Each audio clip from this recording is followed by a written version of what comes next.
Bonjour, aujourd'hui je voulais faire une vidéo pour parler d'un faux prophète qui s'appelle Torben Søndergaard. Je ne sais pas si vous le connaissez, mais voilà, il a beaucoup de personnes qui le suivent, il attire beaucoup de disciples après lui, et c'est réellement un faux prophète. Et donc je fais cette vidéo pour dénoncer ses agissements et pour vous prouver qu'il est un faux prophète et qu'il est un enfant du diable.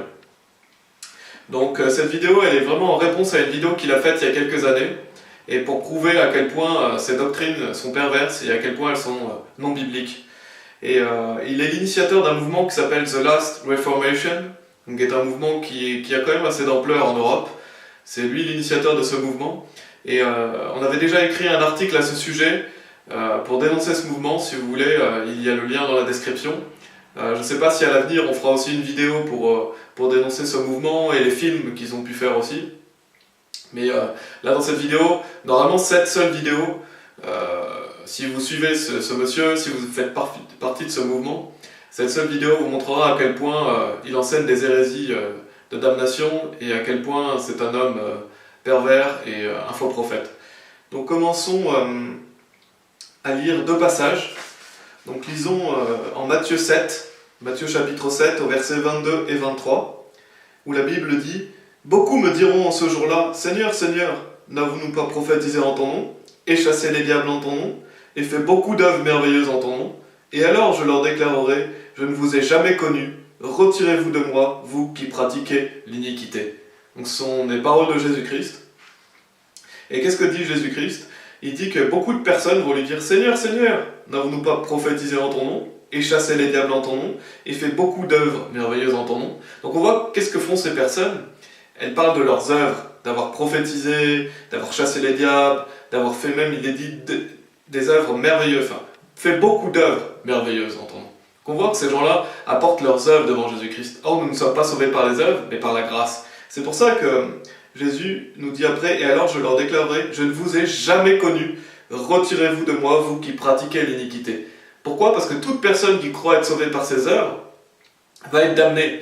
Et ici, je sais que beaucoup de faux prophètes utilisent ces versets pour dire « Regardez, si vous ne faites pas des œuvres, Jésus ne vous connaît pas, vous allez aller en enfer. » Mais c'est absolument pas ça, justement, c'est l'inverse. Ce sont les gens qui croient dans leurs bonnes œuvres pour aller au paradis qui vont justement être damnés. Et c'est facile à prouver parce que dans Jean chapitre 10, au verset 27 et 28, où la Bible nous dit « Mes brebis entendent ma voix, et je les connais, et elles me suivent, et je leur donne la vie éternelle, et elles ne périront jamais, et nul ne les ravira de ma main. » Donc on voit ici que les brebis de Jésus-Christ entendent sa voix, et qu'il les connaît. Et justement, qu'est-ce qui est dit dans Matthieu 7, au verset 22 et 23 ?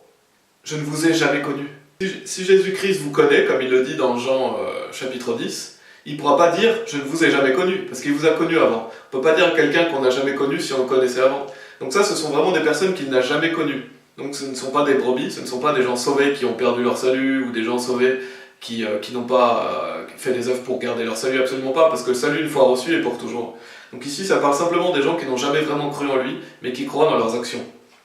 Et c'est exactement ce que fait Torben. Il enseigne un salut par les œuvres, et tout le mouvement The Last Reformation enseigne un salut par les œuvres. Donc ces versets sont vraiment applicables directement à eux.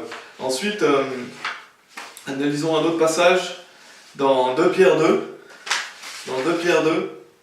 où il est dit au verset 1, « Mais il y a eu aussi de faux prophètes parmi le peuple, comme il y aura parmi vous de faux enseignants, qui introduiront furtivement des hérésies propres à la damnation, reniant même le Seigneur qui les a rachetés, et feront venir sur eux une rapide destruction.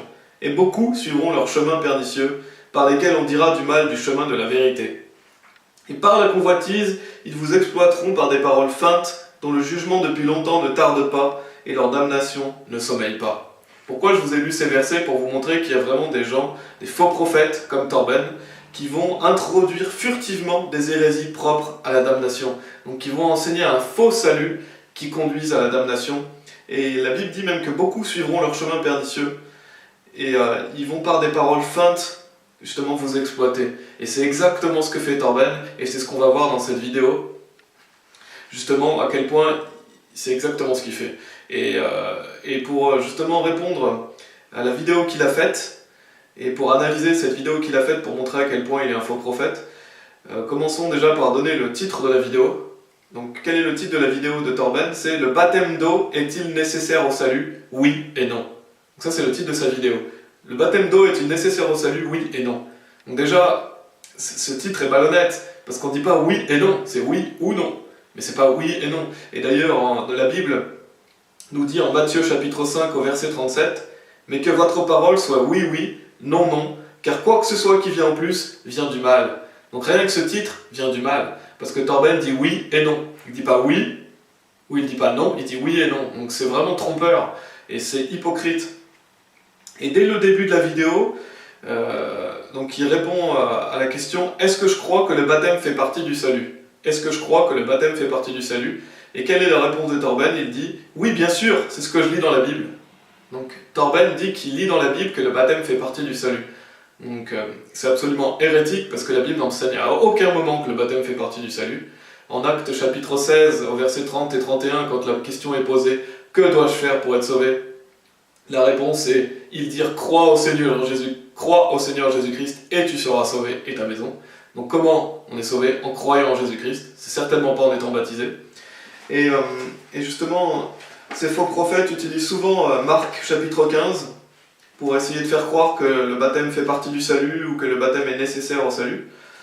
Et ils utilisent souvent, Marc chapitre 16, au verset 16, qui nous dit « Celui qui croit et est baptisé sera sauvé, mais celui qui ne croit pas sera damné. » Donc ils utilisent souvent ce verset pour faire croire qu'il faut être baptisé pour être sauvé. C'est absolument pas ce que dit ce verset. Il dit « Celui qui croit et est baptisé sera sauvé ». Bien sûr que celui qui croit et est baptisé sera sauvé. Pourquoi? Parce que si quelqu'un croit, il est sauvé. Donc si vous croyez et qu'après vous faites votre baptême, vous êtes sauvé. Bien sûr, parce que vous avez été sauvé avant. C'est pas le baptême qui vous a sauvé, c'est le fait de croire. Mais ça, c'est pas parce que vous allez vous faire baptiser après que vous ne restez pas sauvé. C'est logique. Donc c'est normal que quelqu'un qui croit et est baptisé sera sauvé parce qu'il a été sauvé avant, quand il a cru. Et d'ailleurs la deuxième partie le prouve, parce que la deuxième partie nous dit « Mais celui qui ne croit pas sera damné ». C'est pas dit celui qui ne sera pas baptisé sera damné. C'est celui qui ne croit pas. Pourquoi? Parce que si vous croyez, vous n'êtes pas damné, vous êtes sauvé. Mais si vous ne croyez pas, vous n'êtes pas sauvé. Donc le salut est par la foi. Je vais pas m'attarder là-dessus parce qu'il y a d'autres vidéos sur la chaîne qui prouvent que le salut est par la foi et non par les œuvres. Mais c'est important d'analyser ce verset parce que justement beaucoup de faux prophètes font croire que le baptême est nécessaire au salut en utilisant ce verset. Mais c'est absolument pas ce que ce verset dit. Ensuite, Torben dit qu'il croit que cela nous sauve. Donc en parlant du baptême, il dit qu'il croit que cela nous sauve. Et donc ce qui est absolument faux, parce que le baptême ne sauve personne. C'est la foi qui nous sauve, c'est le fait de croire en Jésus-Christ. Et après, comme tous les faux prophètes, qu'est-ce qu'il dit? Mais.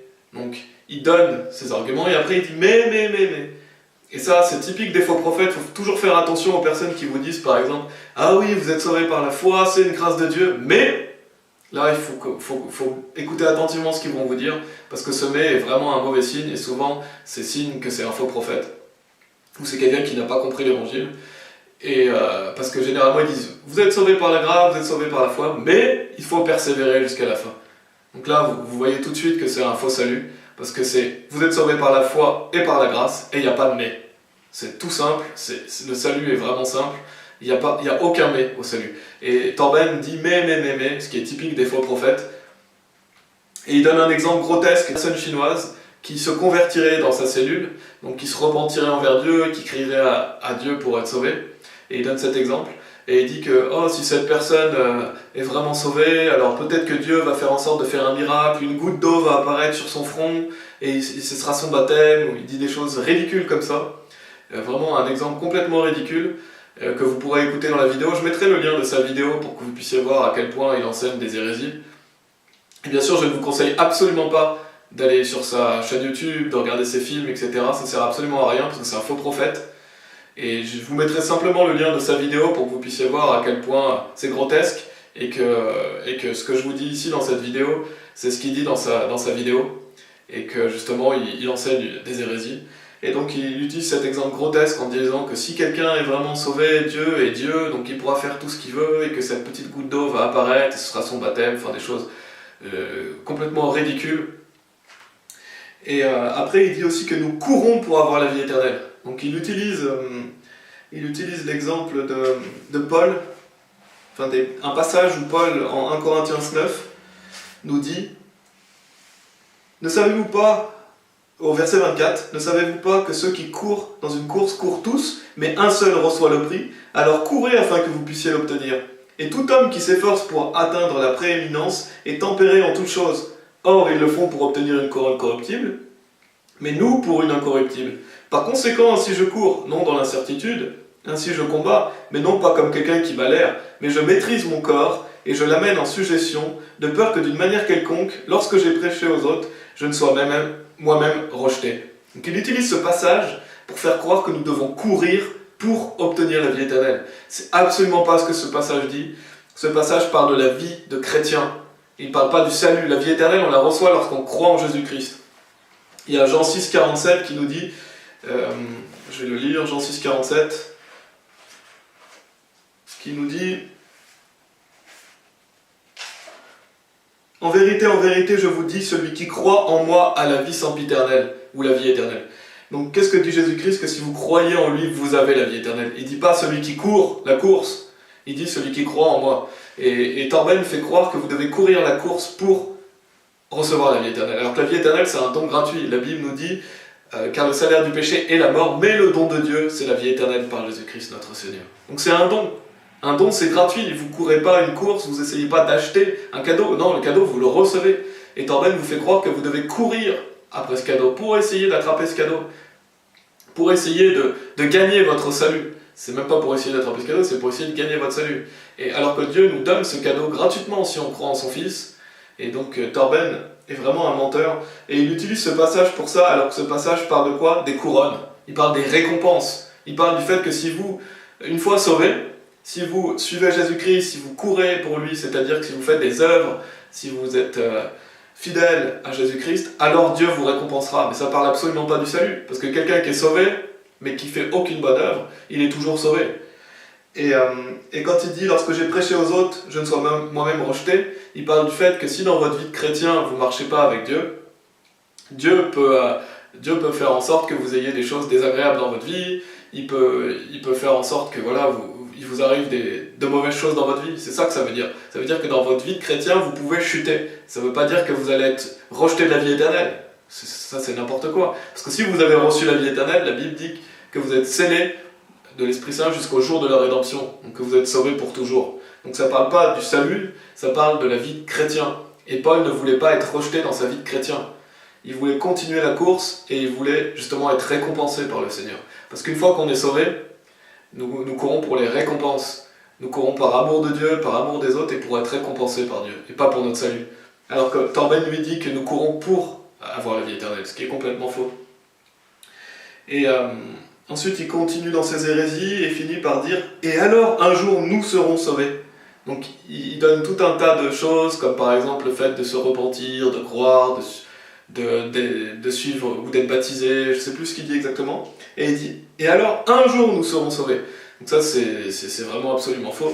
Et c'est toujours un salut par les œuvres, parce que qu'est-ce que nous dit la Bible en 1 Jean chapitre 5, au verset 13, qui est un verset clair sur le salut, qui nous dit « Ces choses je les ai écrites à vous qui croyez au nom du Fils de Dieu, afin que vous puissiez savoir que vous avez la vie éternelle, et afin que vous puissiez croire au nom du Fils de Dieu. » Donc ce verset nous dit que si vous croyez au nom du Fils de Dieu, vous pouvez savoir que vous avez la vie éternelle. C'est au présent. Ça veut dire que maintenant, vous avez la vie éternelle si vous croyez au nom du Fils de Dieu. Il n'est absolument pas dit que peut-être vous aurez la vie éternelle plus tard, ou alors qu'un jour vous serez sauvés peut-être à l'avenir. Non, Jésus-Christ vous dit que si vous avez cru en lui, vous savez maintenant que vous avez la vie éternelle. Et éternelle, ça veut dire pour toujours. Ça veut dire que le jour où vous avez été sauvés, vous êtes sauvés pour l'éternité, et la vie éternelle commence aujourd'hui. Parce que vous ne pouvez plus jamais aller en enfer. Et donc Torben nous ment encore une fois. Et il rajoute, donc le salut ce n'est pas juste ce moment, c'est être sauvé, sauvé et sauvé. Qu'est-ce qu'il dit? Il dit que le salut n'est pas un événement, mais qu'il faut être sauvé, sauvé, sauvé. Donc en gros, il faut être sauvé 3 fois avec lui. Donc c'est une hérésie complètement absurde, parce que la Bible dit que mais à tous ceux qui l'ont reçu, à eux il a donné le pouvoir de devenir les fils de Dieu, c'est-à-dire à ceux qui croient en son nom, lesquels sont non du sang, ni de la volonté de la chair, ni de la volonté de l'homme, mais de Dieu. Ce qui montre que lorsque vous avez cru en Jésus-Christ, vous êtes né de nouveau et ça a lieu une fois. Vous êtes né de Dieu une seule fois. Donc vous avez besoin d'être sauvé une seule fois et le jour où vous êtes sauvé pour toujours. Alors que qu'est-ce que dit Torben? Il dit que le salut c'est être sauvé, sauvé et sauvé. Ce qui est complètement absurde et faux. Et en plus, il dit que, comme on l'a vu, je vous l'ai dit au début, que le baptême ne fait pas partie du salut, mais lui il enseigne que le baptême fait partie du salut. Et il finit par dire, qu'est-ce que la vie éternelle? Ce n'est pas de faire un marché avec Dieu. Donc il répond à cette question, qu'est-ce que la vie éternelle? Il dit, ce n'est pas faire un marché avec Dieu. Et on va lire Romains chapitre 5 au verset 1, qui nous dit,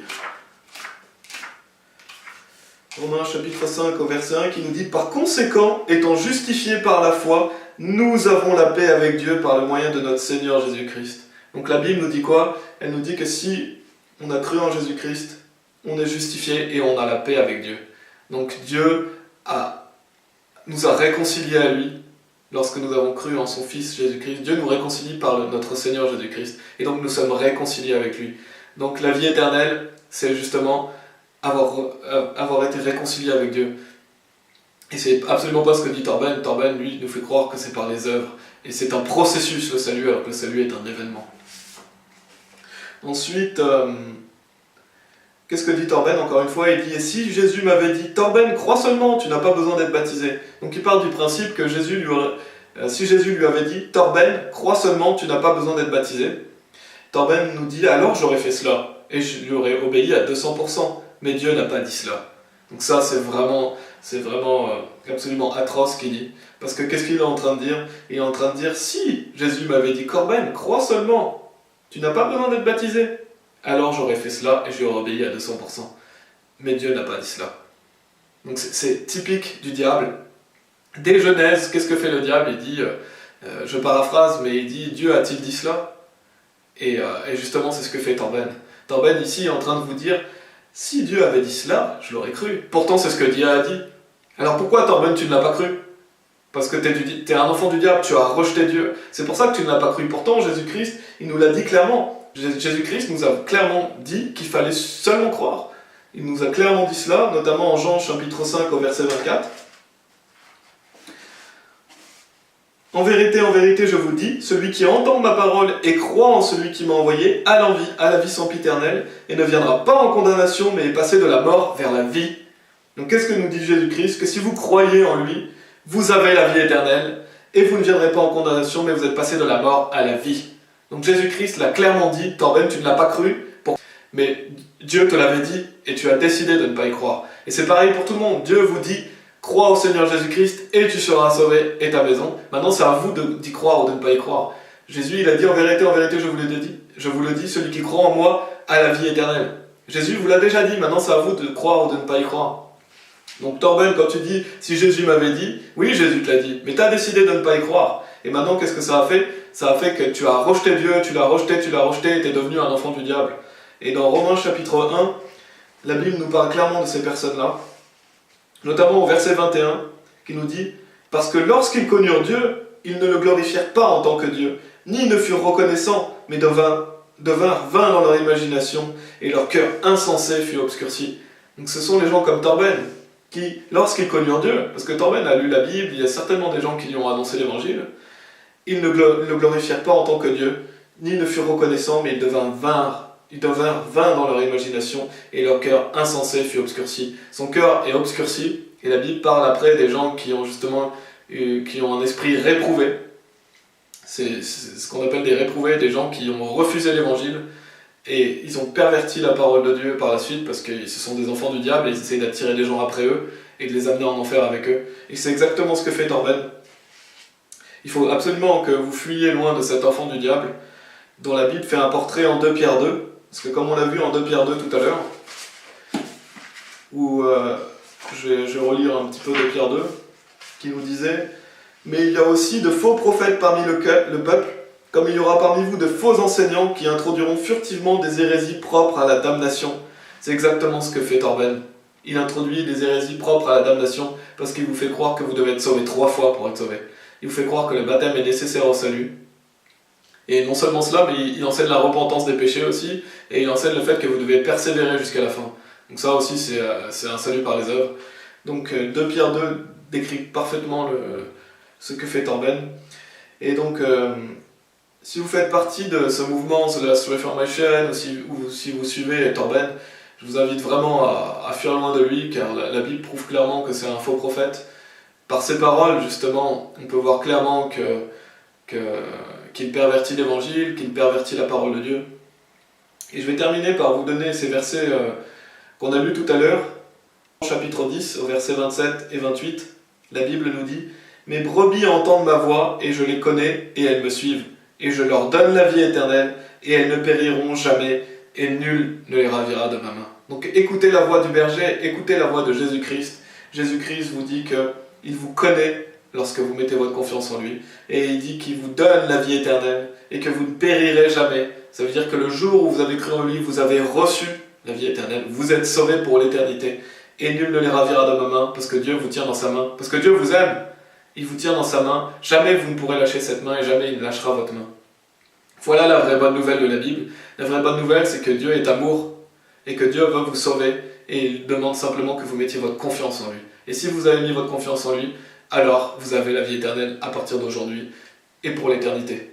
Et Torben ne donne absolument pas cette bonne nouvelle, il vous donne une mauvaise nouvelle. Il vous fait croire que vous ne savez même pas si vous êtes sauvé, et que il faut faire ceci, cela, il faut rajouter des œuvres, et on ne sait même pas, il faut persévérer. Donc c'est absolument hérétique, et il faut dénoncer ce genre d'hérésie.